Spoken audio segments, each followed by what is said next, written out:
informativo USA.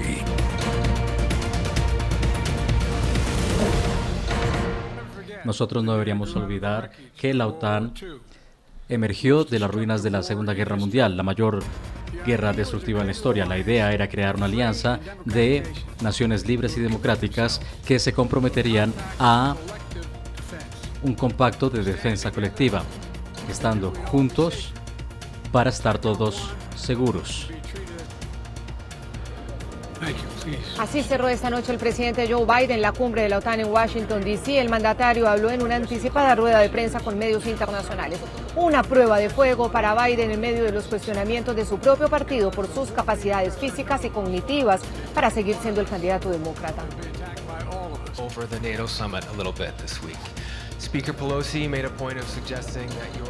Así les damos la bienvenida a este informativo USA en NTN 24. Les habla Claudia Gurizati, directora de este canal internacional de noticias. Estamos desde el Centro de Convenciones Walter E. Washington, donde culminó hoy la cumbre anual de la OTAN.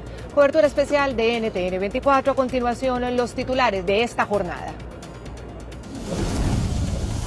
And now I want to hand it over to the president of Ukraine, who has as much courage as he has determination. Ladies and gentlemen, President Putin. President Putin. He's going to beat President Putin. President Zelensky. I'm so focused on beating Putin, we got to worry about it. Anyway, Mr. President. I'm better. You are a hell of a lot better. Un nuevo lapsus de Joe Biden. El mandatario estadounidense confundió el nombre del presidente ucraniano Volodymyr Zelensky al introducirlo en un discurso aquí en la OTAN.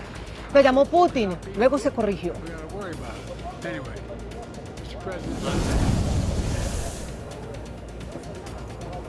Ucrania fue protagonista de la cumbre de la OTAN. La Alianza Atlántica aumentó las contribuciones militares a Kiev y cuestionó por primera vez el rol de China, a quien acusó de apoyar a Putin.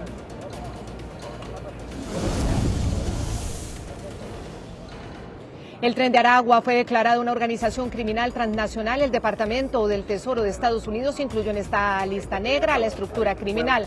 La Policía de Colombia y el gobierno estadounidense ofrecen hasta $12 millones por sus cabecillas. El presidente de Colombia, Gustavo Petro, dijo al Consejo de Seguridad de Naciones Unidas que próximamente propondrá acelerar ciertos aspectos de la implementación de los acuerdos de paz en el país a través de un mecanismo conocido como Fast Track, o sea, aprobar de forma rápida una serie de leyes en el legislativo colombiano. Ampliación de la noticia más adelante en esta edición de El Informativo USA. Nade bajo su propio riesgo. Lauderdale by the Sea decide no usar socorristas tras la muerte de una niña de 7 años mientras cavaba un agujero en la arena. Los detalles en tan solo minutos. Y en deportes ya quedó definida la final del torneo de fútbol más importante del continente. En un complicado partido, Colombia venció 1-0 a Uruguay y ahora peleará el título con Argentina el próximo 14 de julio. El encuentro tendrá lugar en el Hard Rock Stadium de Miami a las 8, hora del este. Comienza el informativo USA.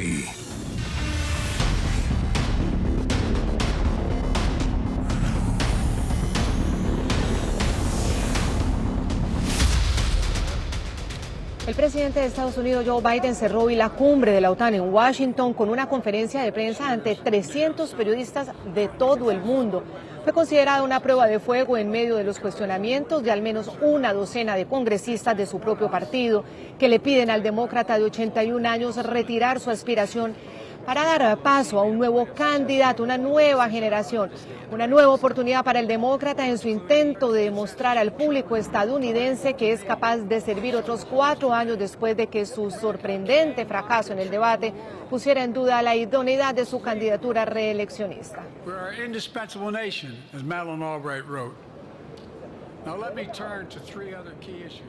Y respondiendo a una pregunta sobre la viabilidad de Kamala Harris, el presidente Biden dice que no habría elegido a vicepresidente Trump para su candidatura si le preocuparan las cualificaciones. Otra confusión.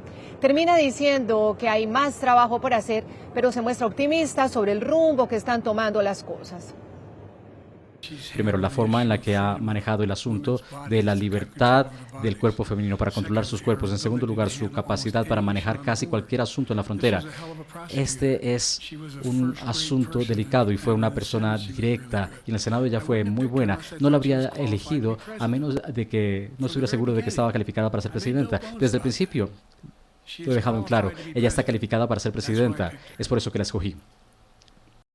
Y el presidente Biden dice que su agenda ha estado a tope desde que cometió el estúpido error, según él, aseguró el mandatario, de viajar demasiado y trasnochar demasiado antes del debate. Luego dijo que su personal añade cosas a su agenda. Si miran mi horario desde que hice este error estúpido en la campaña, en el debate, quiero decir, mi horario ha estado lleno. Quiero decir, miren, Trump ha hecho virtualmente nada y yo no sé cuántas veces, bueno, he estado en 20 eventos importantes, algunos con miles de personas que asistían. Y a propósito, más allá de eso, me encanta mi equipo porque suman todo el tiempo. Y estoy tomando consejos de mi esposa, como sea. Y en respuesta a una pregunta sobre si se sometería a una prueba cognitiva antes de las elecciones, el mandatario aseguró que se ha sometido a 3 importantes e intensos exámenes neurológicos. 2 cosas. 1. He tomado 3 exámenes neurológicos significativos e intensos con neurólogos. Y ellos han dicho que estoy en buena forma. Bien, aunque sí tengo un problema con mi pie izquierdo porque no tiene mucha sensibilidad porque fui donde me golpeé, pero estoy bien. Me hacen exámenes todos los días sobre mis capacidades neurológicas. Son las decisiones que tomo todos los días. Hablan con mi equipo. Todos los días hablan con mi equipo. Algunas veces mi equipo habla muchísimo.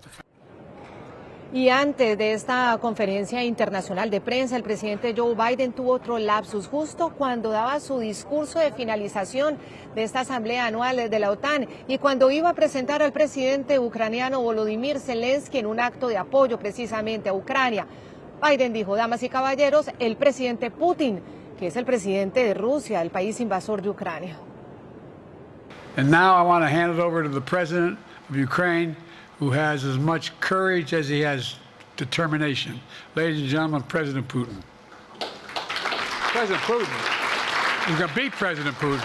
President Zelensky. I'm so focused on beating Putin, we got to worry about it. Anyway, Mr. President. I'm better. You are a hell of a lot better.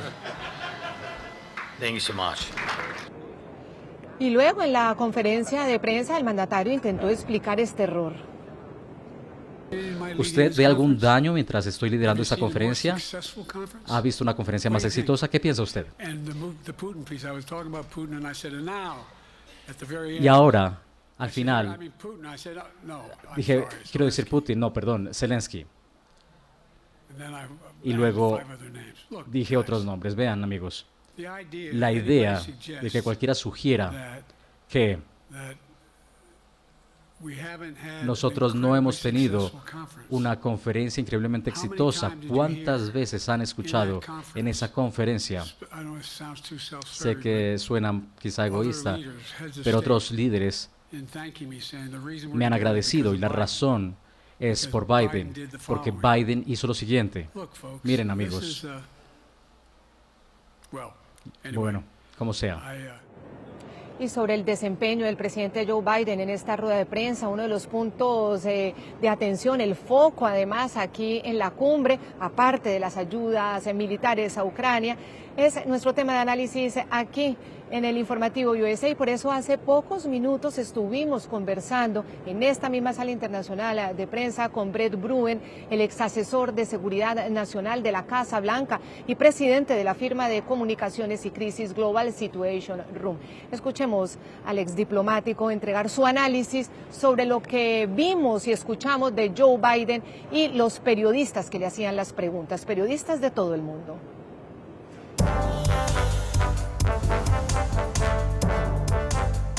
Pasó la prueba Joe Biden en esta rueda de prensa, era la prueba de fuego. ¿Cómo lo calificaría? Desafortunadamente no, y lo que pasa es que sí, él se quedó ahí bastante tiempo, hay que reconocer que contestó a varias preguntas, aún insistió que los periodistas tendrían más oportunidades para clarificaciones, para preguntar otras cosas. Sin embargo, esta noche aquí en Washington, la tormenta política que comenzó hace 2 semanas, pero en los últimos días, en las últimas horas, está agarrando más fuerza. No hay nada que vimos en esta rueda de prensa que va a cambiar la opinión de los congresistas demócratas, 4 de los cuales solamente esta tarde dijeron, señor presidente, ya basta. Nosotros necesitamos otro candidato y según la información que está saliendo en muchos de los periódicos más importantes aquí, hay muchos más congresistas que van mañana a decir lo mismo. Y precisamente esa fue una de las preguntas que escuchamos aquí en esta rueda de prensa. Esta petición de repensar su candidatura no viene de enemigos políticos, vienen de aliados políticos, de personas que le han respaldado en el pasado. Frente a eso, Joe Biden siempre tiene algunas respuestas casi que repetitivas y cuando se siente inseguro empieza a dar argumentos de economía, habla de lo bien que lo hizo en la economía y no sale de ese tema, es el tema en el que se siente seguro. De hecho, hay aspectos de lo que Biden ahora está diciendo que son parecidos a lo que dice Trump. Yo soy el mejor, yo tengo más experiencia que cualquier otra persona, aun si los hechos, aun si la información va al contrario de lo que él está diciendo. Y desafortunadamente él está en esta situación tan difícil donde todo lo que nosotros estamos oyendo en los sondeos, en las declaraciones de líderes demócratas, va en contra del presidente. Pero él está justificando su candidatura en el hecho que él ganó las elecciones hace 3 años y medio, pero el mundo es muy diferente hoy en día que fue en 2020 y nosotros necesitamos reconocer, aún en esta rueda de prensa, la energía, la visión, el argumento no tiene el mismo poder, no tiene la misma fuerza que tenía hace 4 años. La misma destreza, incluso física, porque a pesar del esfuerzo de estar ahí sosteniéndolo, se le percibía cansado, había momentos, obvio, tenía momentos de lucidez, imposible que no lo estuviera, pero luego se le notaba cansado, lento e incluso también cometiendo errores. Kamala Harris fue uno de ellos cuando le preguntan por la posibilidad de que ella pueda ser quien tome la candidatura y ahí confunde el nombre de Kamala con Trump. Eso fue uno de los errores. Antes él se confundió entre Zelensky, el presidente de Ucrania, y Putin, el presidente de Rusia. Sin embargo, una de sus respuestas, de hecho, mostró el problema con su argumento. Porque un periodista le preguntó, señor presidente, usted está culpando el viaje a Europa hace 2 semanas antes del debate como una de las razones principales por las cuales usted no pudo tener mejor energía, mejor resultado en el debate. Y usted confió en sus consejeros que va a cambiar un poco su horario. Y Biden contesta, sí, es verdad, yo voy a ir un poco más lento, yo voy a tomar las cosas con más calma. Lo que pasa es que como presidente, tú no puedes dejar de viajar, tú no puedes dejar de tener 100 reuniones cada día, 100 llamadas cada semana. Es parte de lo que requiere el trabajo. Y Biden está a la vez diciendo, yo necesito ir a un ritmo más tranquilo, pero también diciendo que nunca en mi vida he tenido más energía, nunca en mi vida he tenido más fuerza. Muy contradictorio, sobre todo también cuando explica que o trata de negar que los asesores le piden que se vaya a dormir más temprano, pero al final dice que sí necesita bajar el ritmo y culpa precisamente de su mal desempeño en el debate, como muy bien lo dice, a esos viajes que tuvo antes. Es el trabajo de presidente de los Estados Unidos uno de los más duros del mundo, ¿verdad? Que más requiere precisamente disposición, energía y capacidad de aguantar. Sin duda, y además él pasó más de una semana en Camp David, una área en el bosque de Maryland, casi es como un resort, casi es él se desconectó de todo, casi todo las otras reuniones, todo el otro trabajo que tenía para prepararse para este debate. Y aún después de hacer eso, el debate fue tan mal. Y lo que pasa es que, y es mi preocupación personal de haber hecho el trabajo en el Consejo de Seguridad Nacional y escuchando a lo que está diciendo el presidente ahora es, bueno, tomando las cosas con más calma, tal vez voy a acostarme más temprano. Ok, pero ¿qué pasa si a las 10, a las 12 de la noche, Rusia lanza un ataque contra Polonia? Nosotros necesitamos un presidente que va a tener la capacidad para responder en este momento.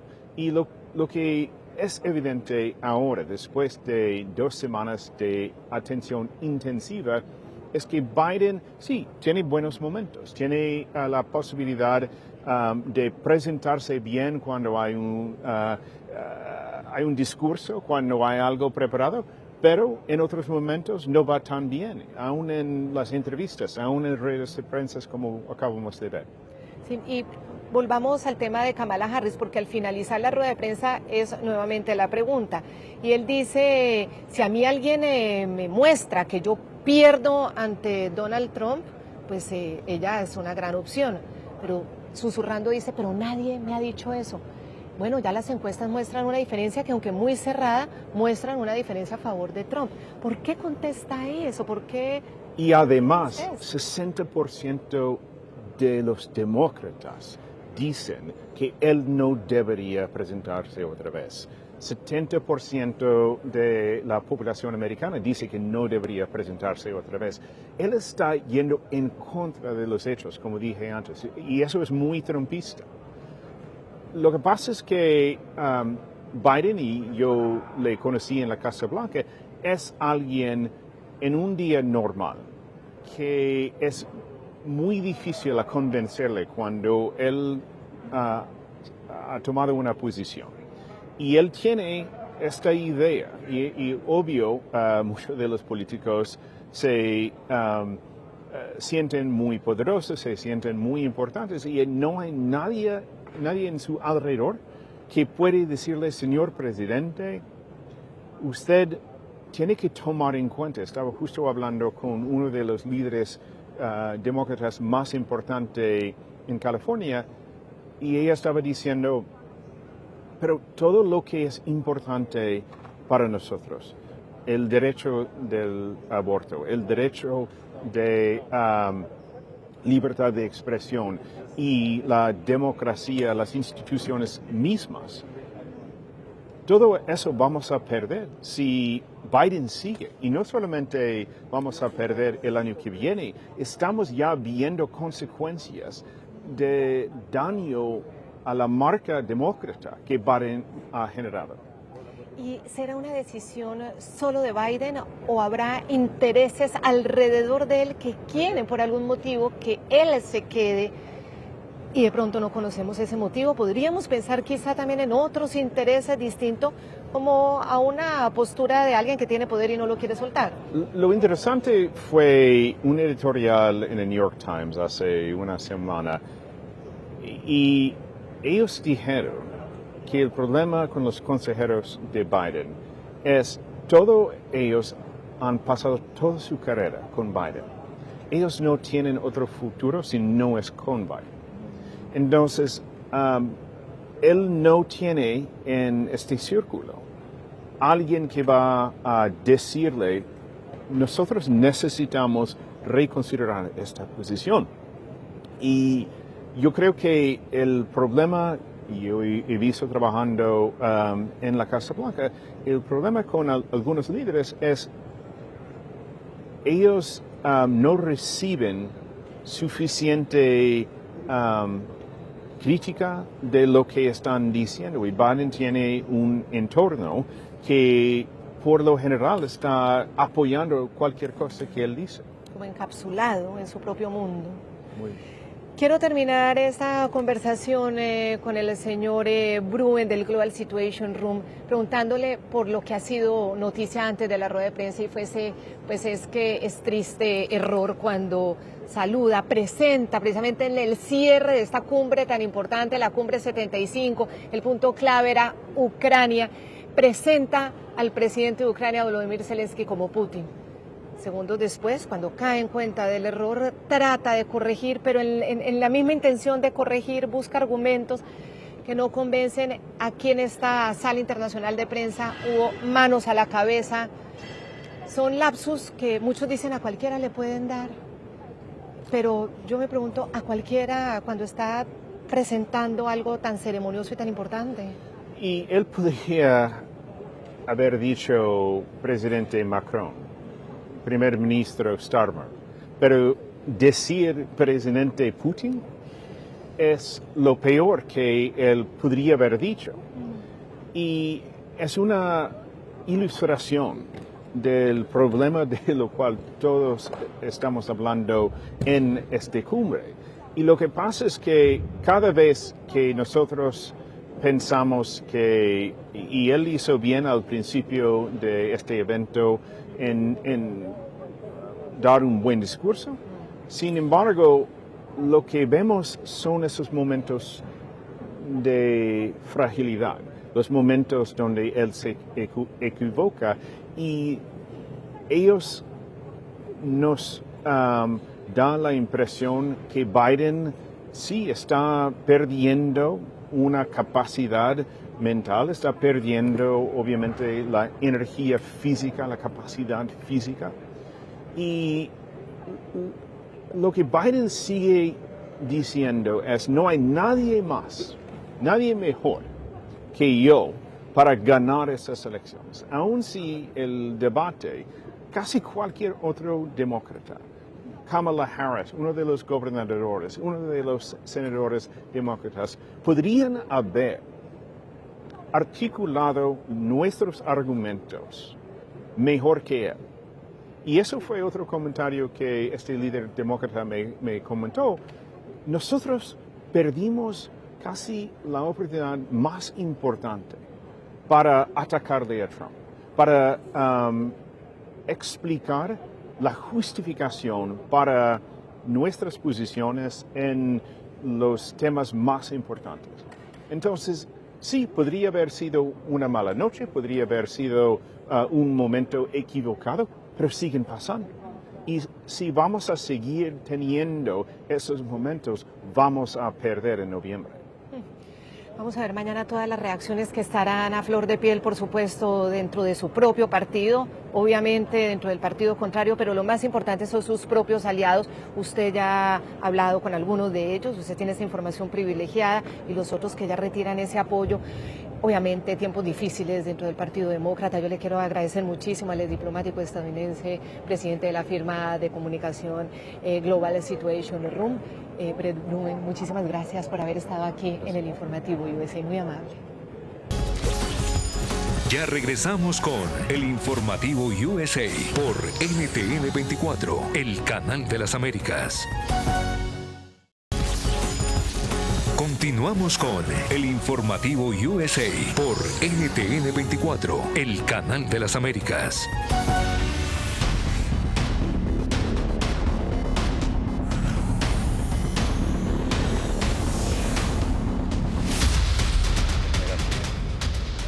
Estamos en el Centro Internacional de Prensa de la OTAN, en el Centro de Convenciones en Washington, y como veían ustedes en la rueda de prensa, que ofreció Joe Biden, pues fue una prueba de fuego muy importante. Jason Calderón, el director de los informativos, estuvo presente y quiero preguntarle cómo la vivieron ahí, los periodistas que estuvieron escuchando y viendo con sus propios ojos el desempeño del presidente de los Estados Unidos. Claudia, varias impresiones. La primera, una rueda de prensa que estaba programada para las 5:30 de la tarde, se movió a las 6:30, luego entró a las 7:30. Entraron 3 asesores muy cercanos a Joe Biden, su secretaria de prensa Karine Jean-Pierre, su portavoz de Seguridad Nacional John Kirby, su secretario de Defensa Lloyd Austin lo estaban acompañando. El presidente entra y lee en un teleprompter, demostrando en ese teleprompter que tiene la capacidad de hacer un buen resumen, una buena conclusión de esta cumbre, y luego empieza a responder preguntas de los periodistas. Particularmente le digo, yo no despejé las dudas después de esta rueda de prensa sobre la condición óptima de Biden para continuar. Y le digo por qué, lo bueno y lo malo. Lo bueno, demostró su capacidad para manejar política exterior. Pudo responder preguntas de Afganistán, pudo responder preguntas de Gaza, pudo responder preguntas de Ucrania. Estuvo todo el tiempo muy dispuesto a responder los temas que se le estaban preguntando. Pero muchas de esas respuestas fueron titubeantes. Y esas respuestas titubeantes nos generaban muchas dudas a los periodistas. Había momentos en que miraba hacia abajo, había momentos en que sonreía cuando era una pregunta dura, en un intento por bloquear al periodista. Y aunque pudo esquivar muy buenas y duras preguntas sobre su estado de salud, hubo una cuando se le pregunta por Kamala Harris y termina él confundiendo a Kamala Harris con diciendo que él no hubiera nombrado al vicepresidente Donald Trump si no tuviera la capacidad. Y no estaba refiriéndose a Trump, porque justo después de eso dice, porque ella estaba bien capacitada. Y ahí nos damos cuenta de que volvió a tener otro lapsus, 2 horas después de haber confundido a Zelensky con Putin. Entonces pudiéramos decir que es un sabor agridulce, una hora de respuestas del presidente Joe Biden, pero una vez más, cuando se le pone a prueba su capacidad de improvisación, se queda corto. Y así fuera, Claudia, que el presidente tuviera un 90% de capacidad, ese 10% que no le permite estar súper capacitado para manejar la oficina oval es la que sigue generando dudas en los demócratas. También algunas respuestas contradictorias. Por ejemplo, decía que parte de la culpa de la mala noche que tuvo en el debate con Donald Trump era porque había tenido muchos viajes y muchas trasnochadas, pero todos recordamos que estuvo casi que recluido en Camp Davis, esa casa de recreo de los presidentes de los Estados Unidos, preparándose. Frente a eso, ¿qué actitud tenían los periodistas cuando daban esas respuestas contradictorias? Muchos de los periodistas comentaban, incluso en redes sociales, que esa estrategia de culpar al staff que hace un presidente nunca termina bien. Y él en varias ocasiones intentó hacer eso. Dijo, me están agendando más eventos de lo que puedo, me gustaría irme a dormir a las 8 de la noche, pero no es cierto que me tengo que ir a dormir a las 8 de la noche. Y levantó la ceja en un momento y dijo, pero parece aquí, en mi staff hay muchos que hablan de más, y miró a su secretaria de prensa. En ese momento se notó que parece que hay gente de dentro de la Casa Blanca filtrando información. Recuerde usted las fotografías del informe contando cómo tiene que entrar a cada podio, los informes que le están haciendo al presidente Joe Biden muy detallados, como si se tratara de una cumbre de la OTAN en cada evento de campaña. Bueno, pues aquí estamos ya al cierre y hablando de los temas que siguen siendo noticia y que serán análisis durante los próximos días. Ucrania, además, fue ese tema central de esta cumbre de la OTAN que celebró el aniversario 75 de la que es considerada la alianza militar pues más fuerte del mundo. La guerra de Putin contra Ucrania, la invasión ilegal de este territorio soberano fue abordada por los líderes de los países miembros.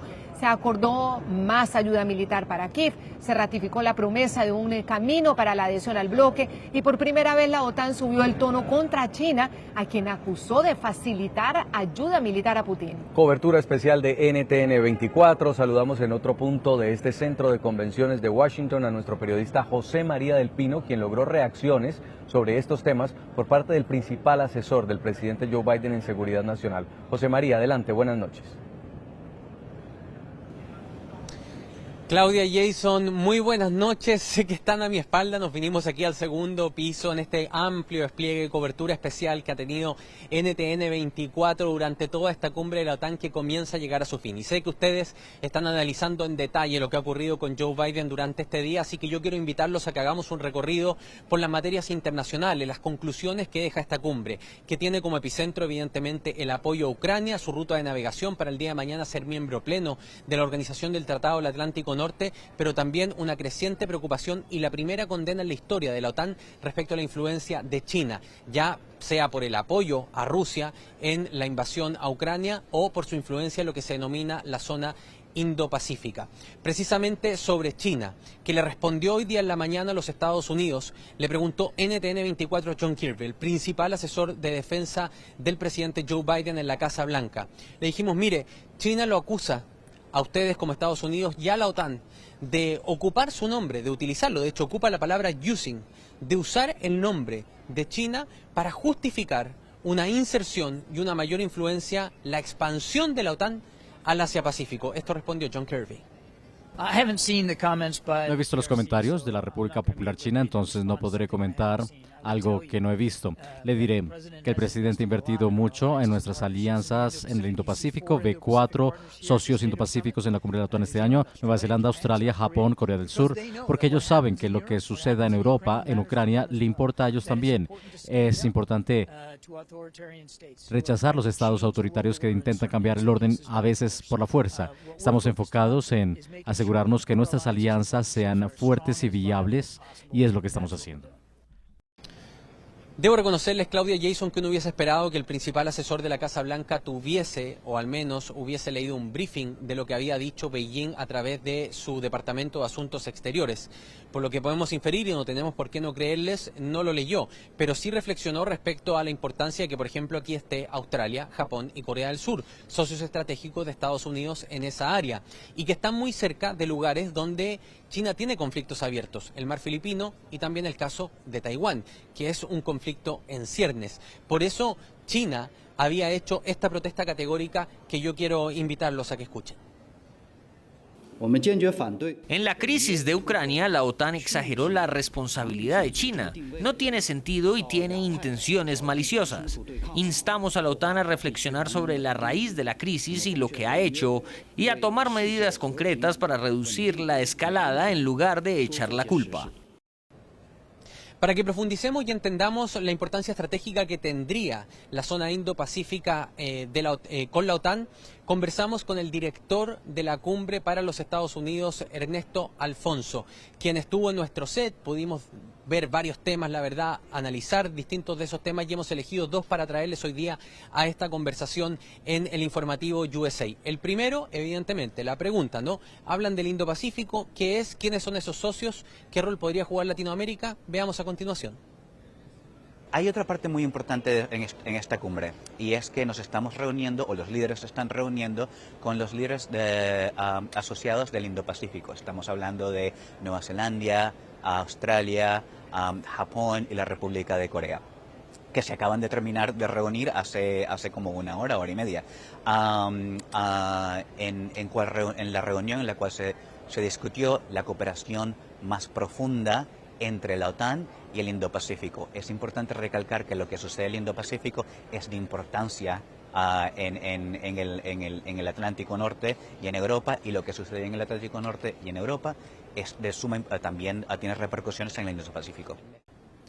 Conversamos también sobre la importancia asociada que tiene Colombia en Latinoamérica, y no descartó que otros miembros y otros países de esa zona pudiesen incorporarse a la OTAN en el futuro.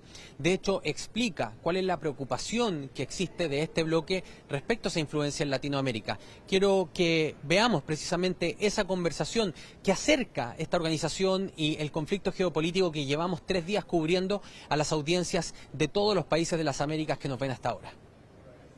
La alianza de la OTAN tiene esta política de cooperación con los asociados, y como bien dices, un asociado formal y oficial de la alianza es Colombia. Obviamente la alianza, asumo que en los años a venir también habrá más países de Latinoamérica que se asociarían a la alianza de manera formal. La cooperación entre los asociados y la OTAN es extremadamente importante. De hecho, es parte primordial de la alianza. No solamente los miembros trabajando, o los aliados trabajando con cada aliado. El trabajo que la alianza y los aliados hacen con los asociados es de suma importancia. Claudia Jason, la cumbre llega a su fin, con más armas dinero y transferencia tecnológica para Ucrania, firmada hoy día por los líderes junto al presidente Joe Biden y Vladimir Zelensky. También con la primera condena categórica de la historia de esta organización contra China y su creciente influencia. Y por supuesto, una cumbre que no se podría resumir si no se incluye lo mucho que importa la política interna de los Estados Unidos y el futuro gobierno en el devenir de lo que podría ser la organización del Tratado del Atlántico Norte. De todo ello seguramente mañana habrá más repercusiones y las estaremos analizando. Vuelvo con ustedes al estudio. Gracias, José María, por su impecable, completa cobertura de esta cumbre de la alianza militar más poderosa del mundo. Una experiencia, sin duda, haber podido estar aquí con los líderes de los países que defienden el Atlántico Norte. Y vamos a una pausa. Estados Unidos ha decidido incluir a la organización criminal Tren de Aragua en su lista de organizaciones criminales transnacionales. Y en playas del Lauderdale Bay de Sea, en Florida, deciden usar socorristas pese a que fue el lugar en el que murió una niña de 7 años cuando cavaba un hoyo en la arena. Ya regresamos con estas y otras noticias. Ya regresamos con el informativo USA por NTN 24, el canal de las Américas. Continuamos con el informativo USA por NTN 24, el canal de las Américas.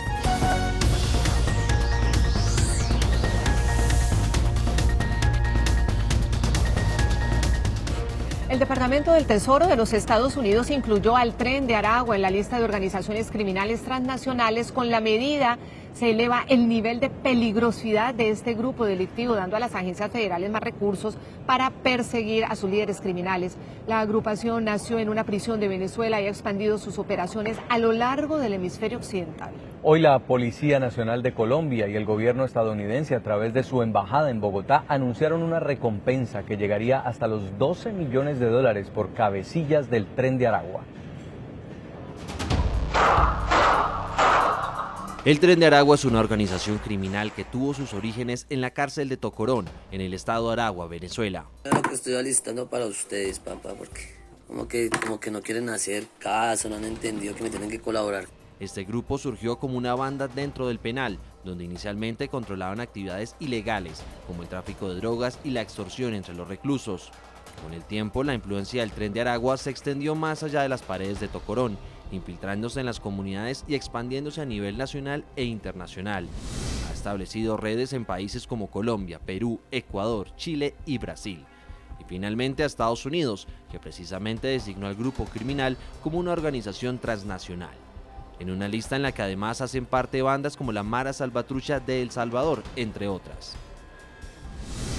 Como parte de los esfuerzos de la administración Biden-Harris de perseguir a las organizaciones delictivas transnacionales, seguiremos utilizando todas las herramientas y facultades para perseguir a organizaciones como el Tren de Aragua, que se aprovechan de poblaciones vulnerables para lucrarse, participar en actividades criminales transnacionales y abusar del sistema financiero estadounidense.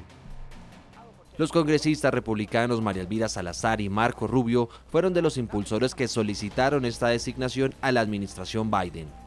Esto significa que el FBI, que la DEA, que la CIA van a poder ahora ir a apresarlos, a agarrarlos, encontrarlos, para entonces hacer lo peor que pueda la ley en contra de ellos. Ahora el Tren de Aragua está en la lista, en la peor lista, en la lista más negra, y las agencias de seguridad van a ir a buscarlos como no han podido antes.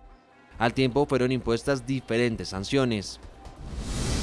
Los bienes y participaciones en bienes de la entidad designada que se encuentren en Estados Unidos o en posesión o control de personas estadounidenses deberán ser bloqueados y comunicados a la OFAC.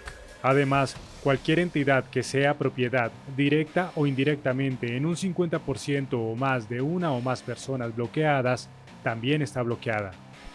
En un esfuerzo por desmantelar sus operaciones, el Departamento de Estado ofrece recompensas por información que conduzca al arresto y condena de los cabecillas de este grupo. El Departamento de Estado anuncia una oferta de recompensas de hasta $12 millones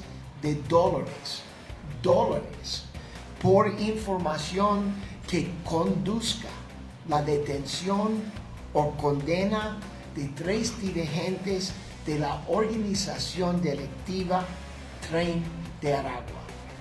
Estados Unidos espera debilitar las operaciones del Tren de Aragua, proteger a las comunidades afectadas y contribuir a la estabilidad regional en América Latina.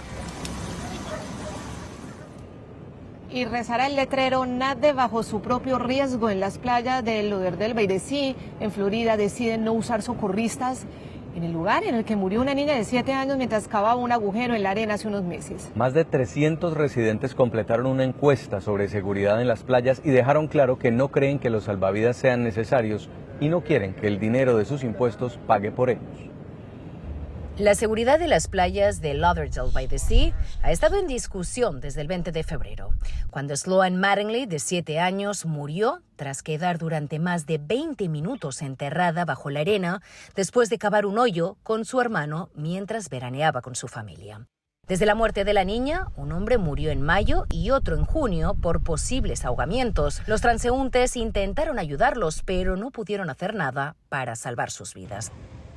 Y es que esta es la única playa del condado Broward que no cuenta con socorristas, pero es patrullada periódicamente por la oficina del alguacil de Broward y el cuerpo de bomberos de Pompano Beach. Tras la muerte de la pequeña, la ciudad inició una campaña para preguntar a los residentes su opinión acerca de la seguridad en sus playas. La abrumadora mayoría dijo que la playa es segura, que no quieren salvavidas o un oficial de cumplimiento de códigos para hacer cumplir las ordenanzas y no desean usar el dinero de sus impuestos para pagar ninguna de las opciones. Creo que el socorrista siempre es una buena ayuda para los niños. Uno siempre tiene que estar pendiente de ellos, por supuesto, más con todo lo que ha ocurrido acá. Fuimos en Virginia en cierto punto y no tenían salvavidas allí, no era un problema. Pero en verdad son los padres los que deben vigilar a todos y entenderlo. De una población estimada de 6.000 personas, según el último censo, la encuesta fue respondida por 373 residentes. El comisario Theo Paulopoulos, que ha sido el que más se ha manifestado a favor de tener socorristas, dijo por teléfono que la decisión de no reforzar la seguridad es un error. Esto es estadísticamente significante. No obstante, les diré esto, como mencioné en las últimas 2 reuniones, que todavía creo, y lo diré en registro, esto es un gran error. Somos un pueblo muy poblado en torno al turismo y en torno a los visitantes.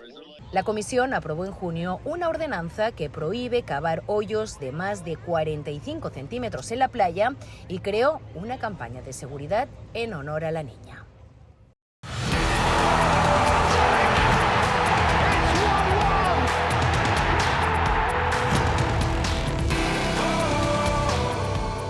Fue muy complejo el partido, pero ganó Colombia. Colombia venció 1-0 a Uruguay y alcanzó por tercera vez en su historia el paso a la final de la Copa América. Ahora la expectativa, Claudia, se centra en el próximo domingo. La tricolor enfrentará a Argentina en busca del título.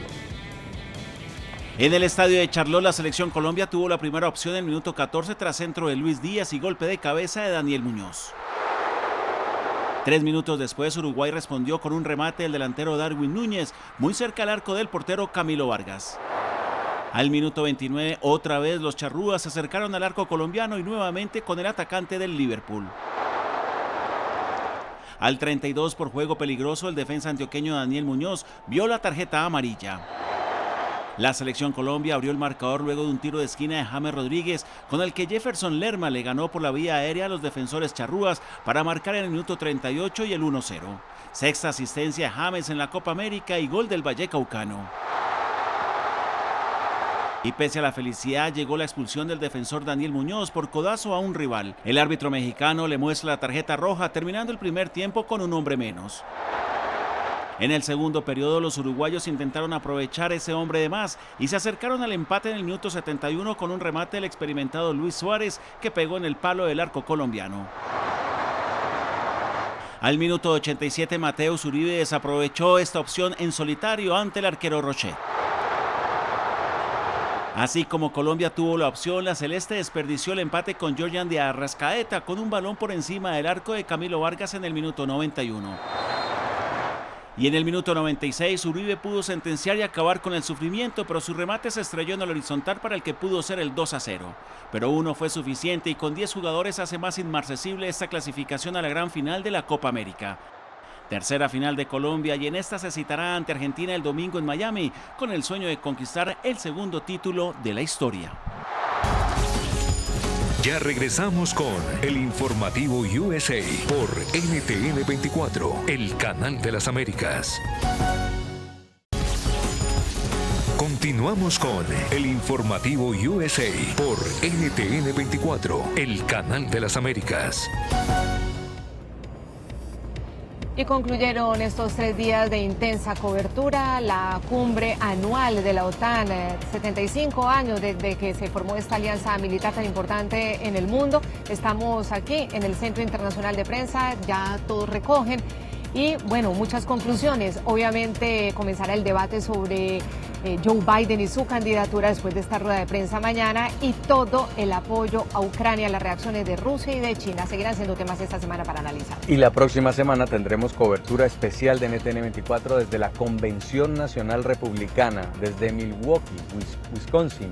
Allí Donald Trump va a tener todas las cámaras y también la expectativa por quién será su candidato vicepresidencial. Estaremos con nuestra periodista María Molina.